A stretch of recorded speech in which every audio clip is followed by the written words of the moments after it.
welcome to Mimamsa Perspectives. Mimamsa and Indic Inquiry is a portal where we attempt to contemplate and understand issues which are integral to study India. And we do that through well-researched articles, interviews, videos, podcasts, and so forth. Today, we are going to talk about a very important and very significant issue. We will try to understand the political thought of Veer Savarkar. Often, we see that Savarkar is get entangled into this polarized discourse, where on one hand we see extreme demonization of Savarkar by the same banal accusations regarding the clemency petitions, communalism, so on and so forth. And on the other hand, we see extreme veneration, almost hagiographic studies of Savarkar, which in a way excuse some of his critical insights about politics, some of regarding society, religion, and so forth. This polarization has actually resulted into uh, indifference to study Savarkar as a distinct political thought, which is studied with objectivity, with certain academic rigor. How do we do that? What are these implications of not studying Savarkar as a distinct political thought? And how do we go about doing it? Is some of the key issues that we are going to discuss today. And we have a very special guest with us, Professor Uttara Sahasrabuddhe. Professor Sahasrabuddhe, she is the head of the department at Department of Civics and Politics at the University of Mumbai. She is also the visiting instructor at the Naval War College in Goa. She has also been the visiting instructor at the Army War College in Mau. She has also been awarded with the Asia Fellowship, which has been given by the Asian Scholarship Foundation in Bangkok. She is also a recipient of Asia Fellowship Collaborative Grant in 2010. She is also board member of Editors of Asian Politics and Policy, which is published by Wiley Blackwell. She has also contributed various articles and chapters in well-reputed journals and books. She has also been mentor to Mimamsa project since inception. And last but not the least, she's also granddaughter of Veer Savarkar. Thank you, ma'am, for joining us today and giving us time. Thank you, Akshay. And namaskar to all the viewers of Mimamsa. Happy to participate in this discussion, especially on Savarkar. And I'm quite grateful to Akshay for asking me to participate into this. Thank you so much, ma'am. Ma'am, at the outset, I want to begin by raising this point of polarization around this political figure of Veer Savarkar. What we see is an extremely polarized environment, more so, I think, even today when we see a lot of demonization happening around Savarkar, which at times also results in deriding some of the other works of Savarkar, which do not necessarily should be seen through political angles. How do you see this reality? Has this always been the case, and what are the implications of this extreme polarization? That's a very interesting question, Akshay. First of all, let me say that the kind of polarization that we see in our political discourse, social discourse, as well as the academic discourse, certainly did not exist, if I remember right, certainly did not exist prior to the 1990s. It is particularly a part of the period after the 1990s. Secondly, I want to point out one very important reality about not only studying Savarkar as a political thinker, but in general, a difficulty about studying Indian political thinkers, broadly speaking, because, as a student of political science, I think all of us understand that when we study the Western political thinkers, most of them were not political actors in their own capacity. Indian political thinkers, however, and especially the modern Indian political thinkers, are particularly political actors in their capacity. Right. And they have been a part of a movement. So whether that might have been a revolutionary movement or a social movement, or they might have been the part of the freedom movement, whether that was led by the Indian National Congress or through any other group that participated in the freedom movement, most of these modern Indian political thinkers have been political actors, and that actually creates a difficulty because their thought is intrinsically linked to their social and political actions. And thus, Savarkar also falls in that category, and thus there are difficulties in studying them because any kind of dispassionate academic inquiry about any one of them becomes rather difficult. But coming back to your point about polarization, I think I can draw on some of my older memories, and one can actually point out to the fact that all of us know about the Swatantra Veer Savarkar Rashtriya Smarak National Memorial, which is located in Dadar, Mumbai.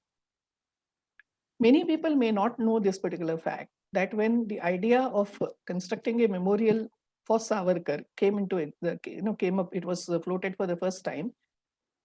Mumbai Municipal Corporation at that time donated land on easy loan or easy lease basis, which is usually done for giving land for the memorials of various national figures.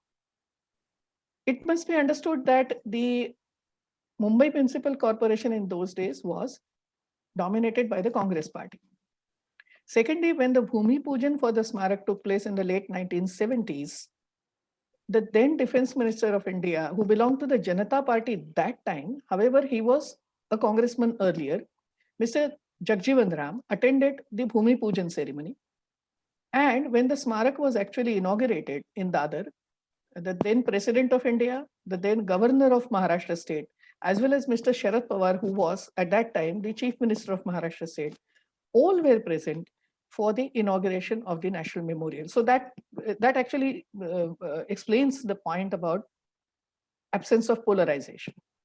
And then I also want to draw upon, so if this was on the political front, in the public domain as such, I also want to draw upon a book written by Y.D. Phadke, very well-known scholar of modern Maharashtra, its history as well as politics. Phadke has written a book which is titled as Shodh Savarkaransa. And in his book, Phadke has looked at Savarkar in a very academic way,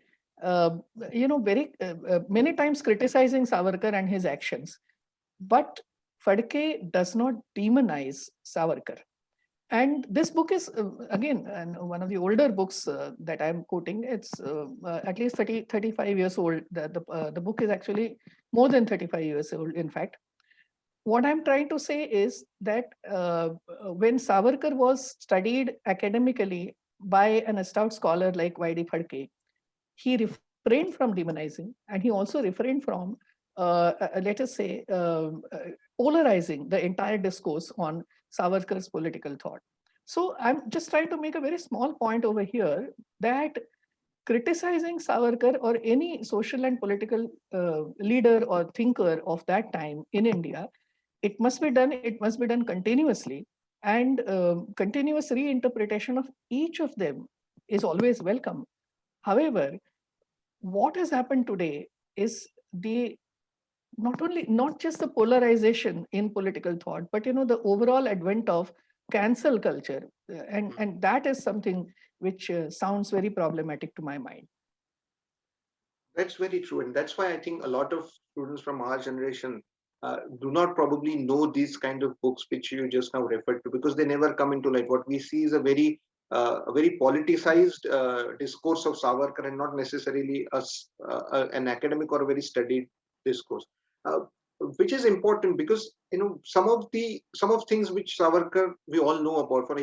That he was a very hard revolutionary, someone who was a very perceptive writer, a poet par excellence, someone who was also who wrote theater groups, and someone who used writings as a means for his revolutionary activities, but also someone who used it for the social reform, for the social restructuring of essentially the way Hindu society was structured then.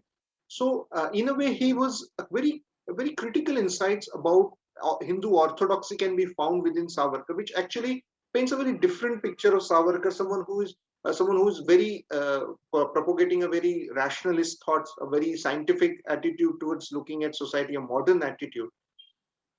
How do we explain, how do we reconcile this figure of reformist Savarkar with a very popularized Savarkar, which is about only Hindutva? Yes, I mean, Savarkar was one of the very severe critics of Hindu orthodoxy. And unfortunately, this is a fact which is much less known to people of your generation, but also people outside Maharashtra. Uh, he was definitely influenced by Western modernity. He had lived in the United Kingdom. He had been to France, traveled in different parts of Europe. He was therefore deeply influenced by the ideas of Western modernity, I should say. However, his criticism of the orthodox practices in Hinduism had actually begun in his childhood. And in his autobiography, you will see several such examples, where he depicts how he would counter and how he would argue with the elder people in the family or people around him about some of these orthodox practices. Later on, particularly when he was confined to the district of Ratnagiri in the 1930s, he wrote extensively on different topics related to orthodoxy, which included the orthodox rites and rituals in the religion. It also included several superstitions in the Hindu religion, and he brings in a very rational critique of all these things in his writings. He was bold enough to write about, let us say, the calling the cow as mother, which is a practice among the Hindus. He was also bold enough to write about the so-called miracles that are performed by the saints in Maharashtra, and try and expose all these things, like how stupid it is to believe all these kind of things as such.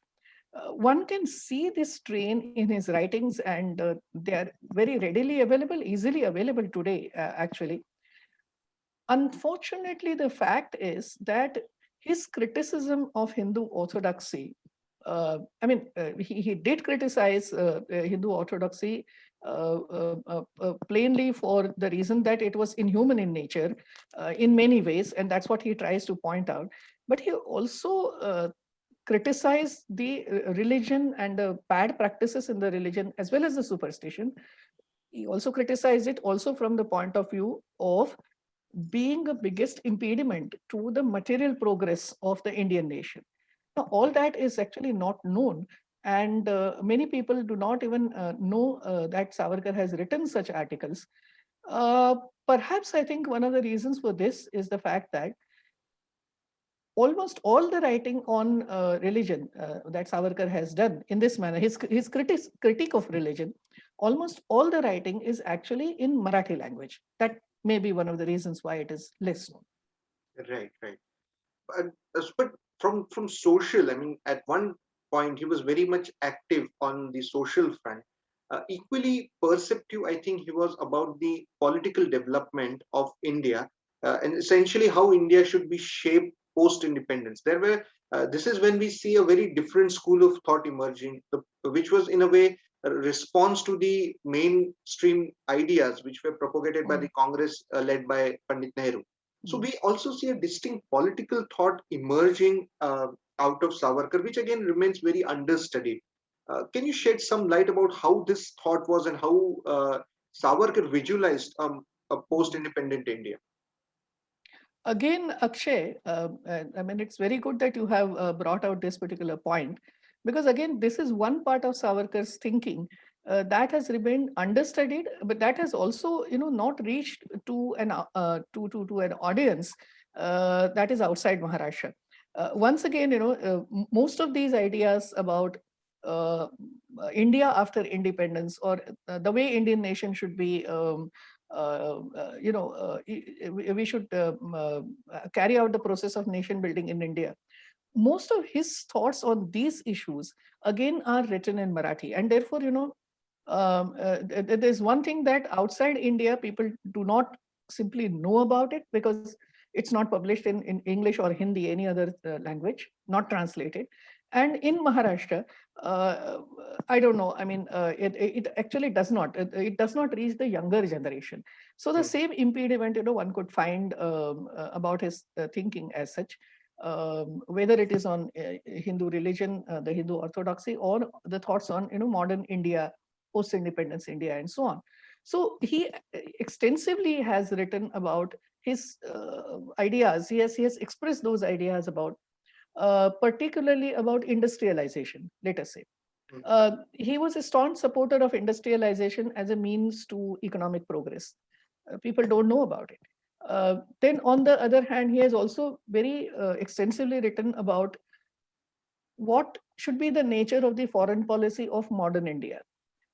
He was a person who had keen awareness of geopolitics and geostrategy, and therefore he was looking at it, looking at the foreign policy of India essentially from a realist perspective, with the understanding of geopolitics as well as with the understanding of geostrategy.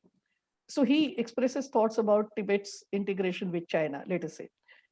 He was very keenly aware of the fact that as a peninsular country, India has an advantage because it can emerge as a maritime power. He has written about the maritime prowess of India. He has also written about the importance of Andaman Islands in this particular context. This again is something that is not very well known to the people as such. Uh, then there is another stream of thought that occurs in his writings, occurs and reoccurs, let us say. He has talked about the military capability of India and the need for India to build the military capability. Indeed, this particular idea of military capability starts appearing in his writings even before independence.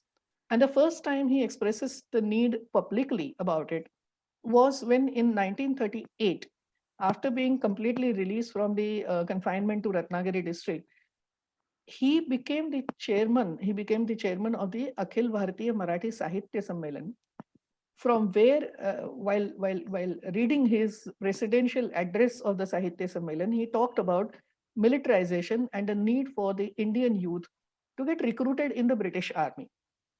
It's very important to understand that Savarkar told the Indian youth to get recruited in the British Army because 38 is the time when Second World War was around the corner, and British indeed wanted to increase the strength of their armed forces. This was an opportunity Savarkar thought was for the Indian youth. And his whole understanding was that it is the British who want to recruit us. They will give you training, they will give you salary, they will train you in the art of warfare. Once you get that knowledge, at an opportune time, you can decide, whether or not to obey the British orders. And this was quite an important thinking as far as the military prowess is concerned. And he also, in fact, I mean, beyond this recruitment in the army during the Second World War period, he also had said that any country, when it becomes independent, will require a sound defense. And that means you require a sound military, a trained military, a very well trained military. Just as the Congress leadership was, in fact, emphasizing the need for the Indian youth joining the Indian civil service, because then this bureaucracy would become the backbone of of an independent Indian nation. It's in the similar way Savarkar was saying that we should encourage the Indian youth joining the military, because then that youth would become the backbone of Indian defense. All this is not known. But beyond all this, I think, Akshay, I also want to point out to you one very important strain in Savarkar's thinking. Savarkar's politics, let me say. It is important, all these ideas that I have just spoken about, modern India, etc. It's very important that these are studied. These are studied in academic way. These are studied in a dispassionate inquiry. One should conduct a dispassionate inquiry into Savarkar's thoughts that I have just expressed. Maybe it is essential for somebody who knows Marathi to first try and undertake the analysis of these ideas.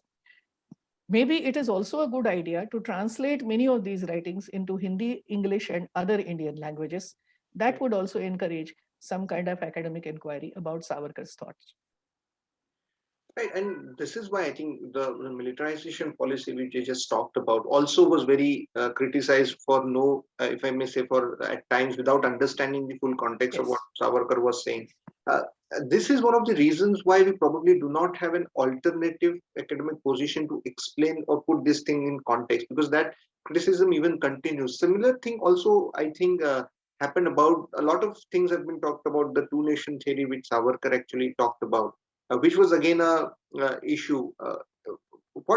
How do we contextualize that thing today, or how do we see the position of Savarkar on those grounds? Mm. It's actually very interesting to see how these major political actors in the middle of the 1940s, after the Quit India movement, let me say, how they were viewing partition of India and a two-nation theory.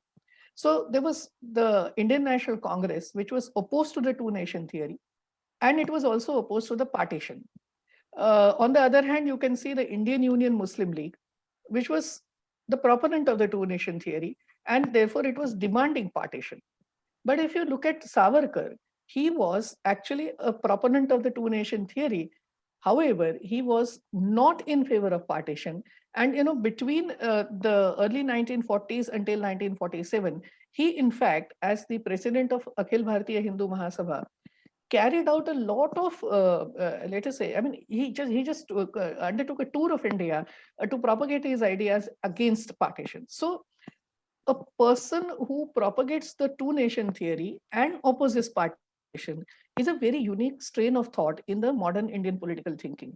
And I think that thought also needs to be analyzed. It needs to be put in the context of history as well as political thinking. It needs to be contextualized in Savarkar's own political actions. And I think that may be one more fodder for somebody who really wishes to undertake a serious study of Savarkar. Right. That also brings us to the next point. Some of his, like we talked about, his approach to rationalism also. At times that have also been very politicized, because I, as a student, also remember how even his social interventions or social reform movements were also dubbed as political projects, as something they want to consolidate Hindus as such.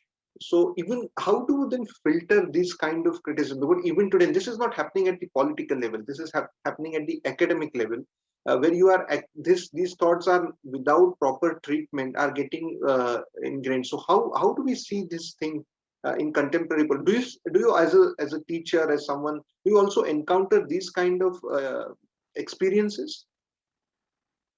Yes, I do. Yes, I do. And of course, I mean, there has been an attempt, a continuous attempt by those who have written on Savarkar from the mid 1990s onwards to dub his social movement as a part of his Hindu fascism. But I think, academically, I would not agree with that. I mean, it's one thing to criticize Savarkar's social reform. It's another thing to dub it as a part of his Hindu fascism. There may be better ways of criticizing his social reform movement that he undertook in Ratnagiri, and also his ideas about eradication of the caste system, his ideas about untouchability, the practice of untouchability in India. Hmm. However, it is again important to understand that as a rationalist, Hmm. uh, and there was also a utilitarian strain in that particular thinking. Hmm. Savarkar was, in fact, looking at the religious practices, uh, uh, whether it was caste system or it was untouchability.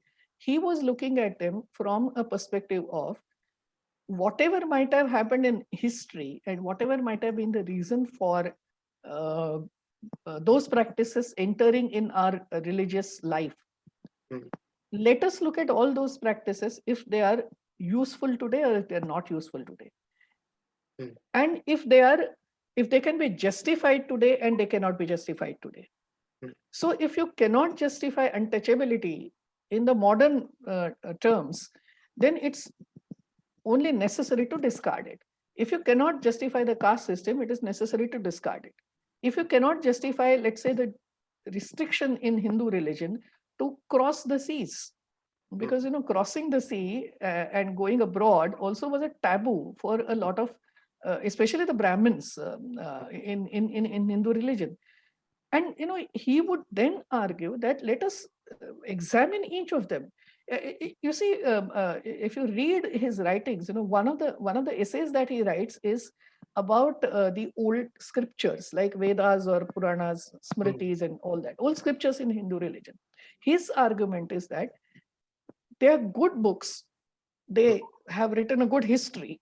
They help you understand the Hindu society in the ancient times.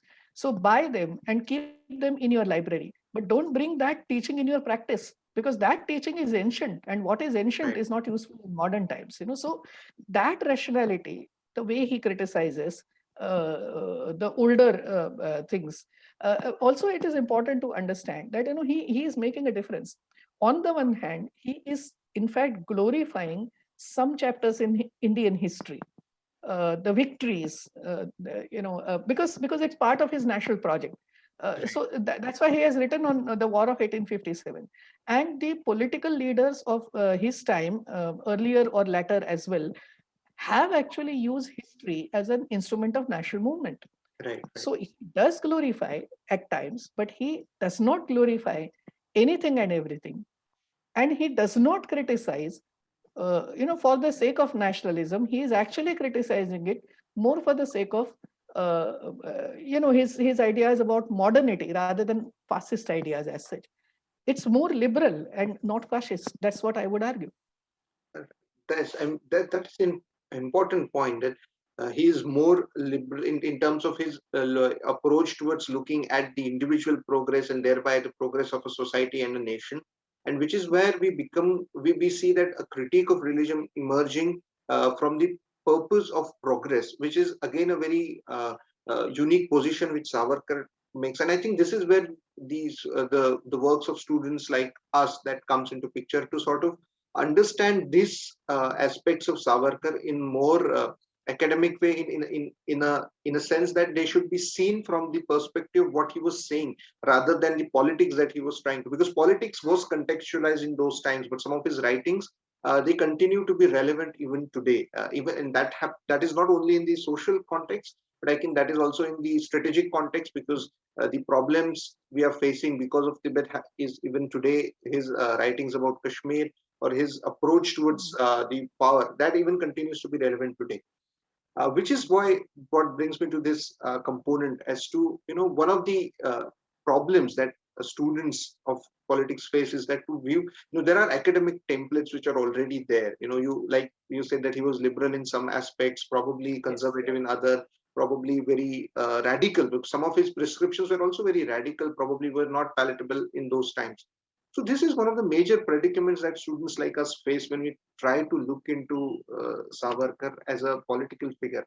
How do you propose, how do one goes about analyzing Savarkar? Or we should forget about these templates and it should be studied in pure individualities. Is that the way ahead? That is a very interesting question, Akshay, and I would take the clue from the last sentence that you uttered. That you see, most of these templates as liberal and conservative and radical and revolutionary. Let's keep aside revolutionary anyway, but liberal, conservative, radical, socialist, this, that. Most of these paradigms of analyzing the thinking of different people, which are primarily Western. I'm Mm. not saying that they are entirely out of sense for understanding the Indian thinkers or Indian thought or Indian political movements. However, it is important to see the limitations of these paradigms in understanding these the various Indian political thinkers and leaders. Savarkar is one of them, but there are many such examples. Whom it's very difficult. How would you bracket Gandhi, for example? How would you bracket somebody like Mahadev Govinda Ranade? How would you bracket even one of the leading economists of his own times, Gopal Krishna Gokhale? Right. It's actually very difficult to bracket any one of them into the set Western paradigms of liberal, conservative, Mm. right of center, left of center, etc.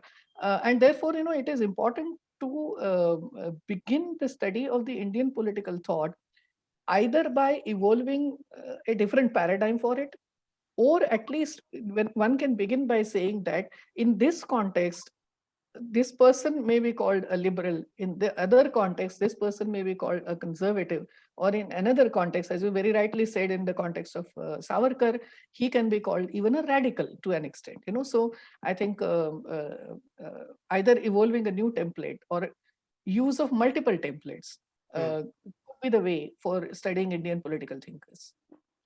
Right, and then that is important point, because all these templates have a social resonance. So if the societies differ, the template should accordingly be tailored to understand that. So I think that is important point. That is one thing I think all of us should do. And I think the project would begin by depoliticizing these figures.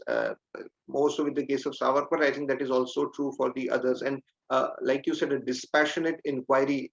Uh, it's difficult for someone who has because every individual is also has read history. He has been inspired by few people, so that component is always there. But at least that inquiry should happen, and unnecessary demonization which the politics is getting into should stop in the academic circles, at least, because that is the place which continues to remain free and should be free for any kind of inquiries. uh, thank you, ma'am. I think that was very insightful discussion that we had today. I hope it will also help a lot of the students of Indian political thought. It will help even the researchers to sort of, I think they'll get a lot of cues for their further studies and research from whatever we discussed today. Thank you, Akshay. And thank you all of you for joining us today. We at the Mimamsa we also had a special series of articles which looked at Savarkar beyond Hindutva. So we have analyzed some of the other features of Savarkar's personality, his politics, and his association with society. The link for the entire series of articles will be there in the description section. Please do visit those articles, read those articles, tell us what you feel, comment on those articles. Please tell us what you feel about this interview. Our effort was to sort of declutter some of the issues that have gathered around Savarkar because of the politics, and sort of look at how Savarkar continues to be relevant in the social and the political sphere. Thank you for joining us. Thank you once again, ma'am, for giving us a lot of time. And I'm sure that this is going to be very helpful for a lot of the students of Indian politics. Thank you, Akshay. Thank you. It was a pleasure joining Mimamsa's discussion. Thank you, ma'am.